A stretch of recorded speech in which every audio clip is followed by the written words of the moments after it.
prohvet Malaki raamatust kuulsime salmi ja tema pöörab vanemate südamed jälle laste poole ja laste südamed vanemate poole. Tšehhi kuulsal kirjanikul Karel Čapekil on üks lühijutt põlvkondade vahelisest konfliktist. Sündmustik leiab seal aset kiviaja lõpus, kui hakati kasutusele tasapisi võtma juba rauast tööriistu. Tolle aja vanemad inimesed on selles lühiloos väga nördinud, et nende head kivikirved ja muud lihtsad ja looduslikud tööriistad vahetatakse välja tööstuslikemate rauast abivahendite vastu. Ja loo kokkuvõte on meilegi tuttav sedastus: noorus on hukas. Maailm läheb edasi mööda allakäigu teed ja midagi head need rauast tööriistad kindlasti kaasa tuua ei saa.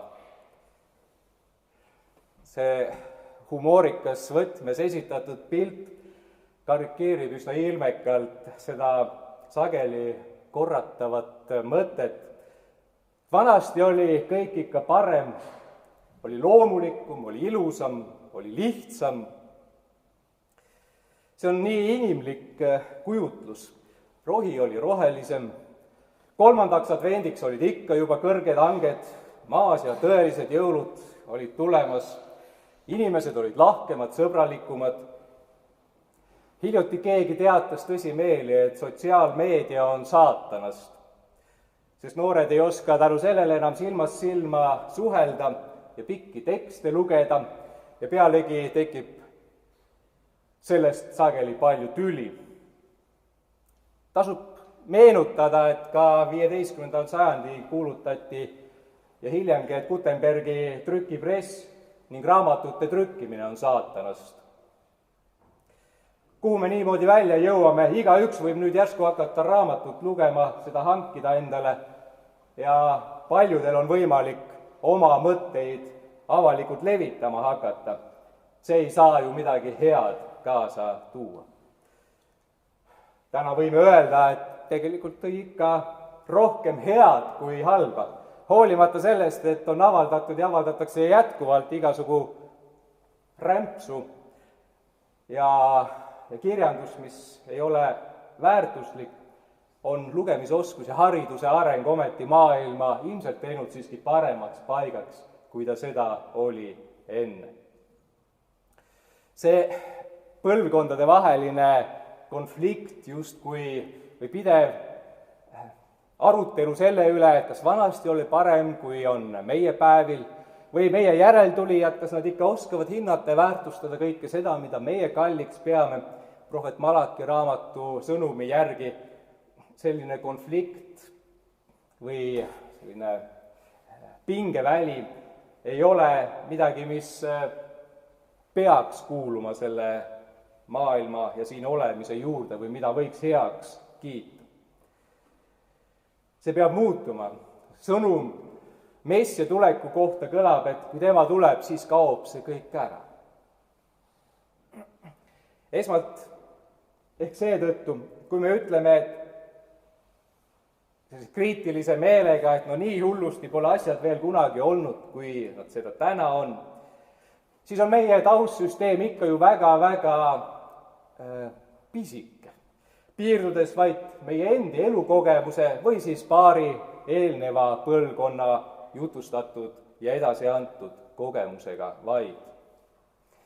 Nii jätame kõrvale selle, et maailm ja inimkogemus on palju-palju rohkem ja hõlmates enamat kui need 3 viimast põlvkonda, mida me mäletame.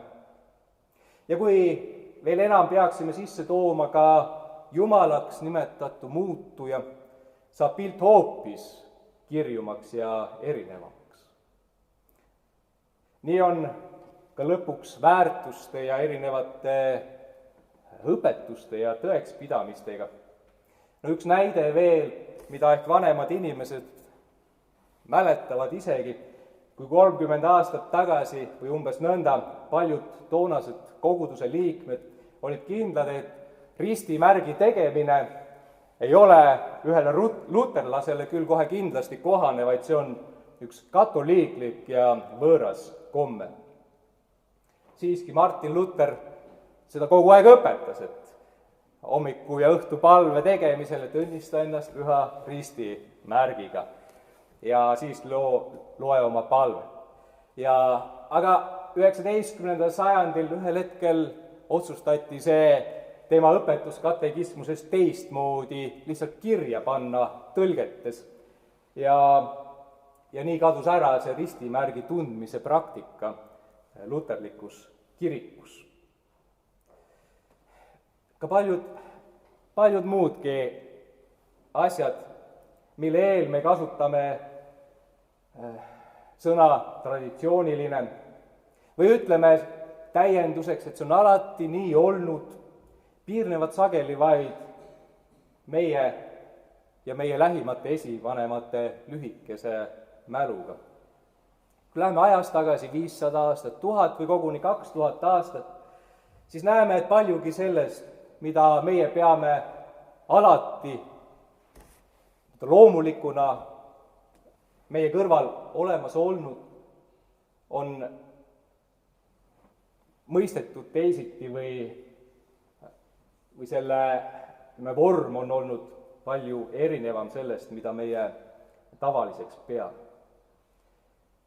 Nii et esimene põhjus, miks taolist nii-öelda põlvkondade või väärtussüsteemide või eri ajastute konflikti heaks kiita ei saa, on see, et ikka me kipume hindama ikka vaid oma isiklikust mätta otsast vaadates. Tavaliselt on see mätas aga nii madal, et väga kaugele sealt ei näe. Ja nii olemegi taolisi hinnanguid andes ülekohtused ja teeme nendega rohkem halba kui head. Aga teine väga oluline põhjus on kindlasti see, et 10 käsu üks tähtsamaid käske puudutab vanemate austamist. Vanemate all ei peeta siin silmas siis mitte üksnes bioloogilist isa ja ema, vaid ka õpetajaid, juhte, nii riigi tasandil kui ametialaselt. Tänapäeval teame siiski väga hästi, et austus on kahepoolne asi. Ei ole võimalik austada kedagi lihtsalt sellepärast, et ta seda nõuab. Austus sünnib läbi tõestatud autoriteetsuse, mitte kästud kuulekuse.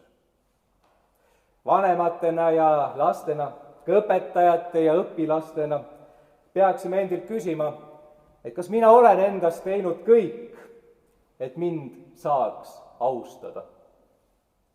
Lapsevanemana või õpetajana, kui ma tunnetan lõhet enda ja oma järeltulijate või õpilaste vahel, koguni austuse puudumist, siis saan küsida, kas mina olen endast teinud kõik, et see austus saaks sündida. Või lastena, kui ma tunnetan lõhet enda ja oma vanemate vahel, siis kas ma olen teinud endast kõik, et neid mõista? Kas ma olen püüdnud ennast asetada nende positsiooni? Kas ma ise olen käitunud nõnda, et minu käitumises paistab välja austus? Samamoodi konflikti puhul mõne väärtuse või meie meelest keeruliselt arusaada või aktsepteeritava tõekspidamisega, siis kas me ikka oleme oma mätta otsast alla tulnud, et püüda mõista tervikpilti? Ehk oleme jäänud kinni sellesse vaatesse, mis meile on tundunud õige. Võib-olla peaksime rohkem kuulama üksteist. 3. advendipühapäeva selline isikpersoon, kellest täna ka kuulsime evangeeliumi lugemisest Risti ja Johannes, on Kristuse eelkäijaks nimetatu, kelle ülesandeks oli teha tasaseks tee Messiale ehk Kristusele. Johannese puhul viidatakse prohvet Jesaja raamatu sõnumile, kus öeldakse: valmistage issanda teed, tehke lagendikul maantee tasaseks meie Jumalale. Kõik orud ülendatagu ja kõik mäed ning künkad alandatagu, mis mätlik saagu tasaseks ja mis konarlik siledaks maaks. kus on need mäed ja künkad, mis tuleb alandada, kus on need konarused, mis tuleks teha siledaks, kus on need mättad, mis meie edasiminekut takistavad, eks need ole ikka kõik meie endi sees. Kui meie tee on mätlik ja künklik ning tundub ümberringi kõik halvasti minevat ja olevat ja ka meie endi elus, siis tuleb meil takistusi otsida ikka esmalt iseenestest. Mis meid segab, mis meid takistab, mis röövib meilt võimaluse selliseks mõnusaks, tasaseks kulgemiseks siin selles elus. Ja kui meie elu on selline keeruline, me ikka nuriseme, siis ka Kristusel on lõpuks meie juurde väga keeruline tulla. Tema tuleb küll, aga ei jõua iial meile päriselt kohale, sest ikka on meil mõni kibestumise konarus, mille taha oleme kinni jäänud ja millest meil on ka nii raske loobuda, sest see on ju meie endi kibedus ja meie endi konarus ja meil on nii vahel lausa kirglik rõõm selle konarusega tegeleda, sellele pühenduda ja me ei tahagi sealt lõpuks välja saada või vabaks saada. Või oleme teinud endale pesa meile nii kalli mätta otsa, kuhu mitte keegi teine ei mahu. Mida rohkem me lõpuks oleme kinni iseendas, seda vähem oleme võimelised nägema ja tervitama Kristust. Seda vähem oleme avatud tõeliselt olulisele. Kui advendi aeg on teevalmistuse aeg Kristusele, et ta saaks tulla meie hinge, siis on kutsutud see oma hingega tööd tegema. Peenhäälestus on üks selline halva maigu saanud sõna mõne poliitiku kasutuse kaudu, kuid lõpuks võiksime küll öelda või kujutada ette, et see meie hing on üks ilmatu keeruline instrument, muusikaline instrument, mis vajab ikka uuesti ja uuesti häälestamist. Võib olla midagi sellist nagu see suur orel seal rõdu peal, aga koosneb ehk sellistest imepeentest ja tundlikest keeltest, mis ikka kipuvad häälest ära minema. Me vajame meeleparanduse aega, advendi aega just timmimiseks, oma hinge keelte paika seadmiseks ja püüame võimalikult täpselt häälestada oma hinge Kristuse tulekuks nõnda, et kui need pühad saabuvad ja see sõnum, rõõmusõnum Kristusest välja hõigatakse ja kuulutatakse, see jõuaks meile veel sügavamale põue pugeda, kui ta seda iial varem on teinud. Alati on võimalik meil iseendi sees midagi kohendada, korda seada, mõnda mätast lihvida, konarist madalamaks kulutada. Alati on meil võimalik astuda järgmine samm, et Kristus saaks tõelisemalt tulla meie juurde. Aamen.